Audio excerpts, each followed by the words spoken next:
હમણાં થોડાક સમયથી જે આપણે કિસ્સાઓ જોતા આવ્યા છીએ એના ઉપરથી એટલું તો ખબર પડે છે કે આપણે કાંઈ પ્રેડિક્ટ નથી કરી શકવાના.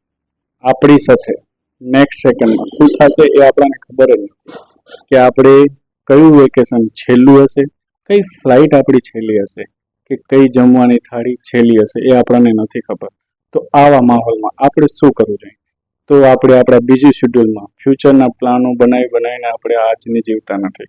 આજે આજનો ટાઈમ આપણે ફેમિલી નથી આપતા. આપણે આપણા ફ્રેન્ડ સાથે વાતો કરવા પણ નથી બેસતા કે ભાઈ મારે આ કરવું છે, મારે ફ્યુચરનું કરવું છે, પણ ફ્યુચર શું છે એ આપણને નથી ખબર. તો આજને જીવો, આજનો ટાઈમ ફ્રેન્ડ સાથે કાઢો, ફેમિલી સાથે કાઢો અને જૂના લોકોથી જે મતભેદો છે એને ભૂલીને એના સાથે પણ પાછી મિત્રતા કરો, કેમ કે કાંઈ સાથે નથી ચાલવાનું. આપણે મનમાં રાખેલી કોઈ માટેની ઈર્ષ્યા પણ મૂકી દો, એના સાથેનો વ્યવહાર પણ સુધારો. જૂના ફેમિલી મેમ્બરો જેનાથી આપણે મતભેદ થયા છે એને સોલ્વ કરો અને આજને જુઓ. જય માતાજી.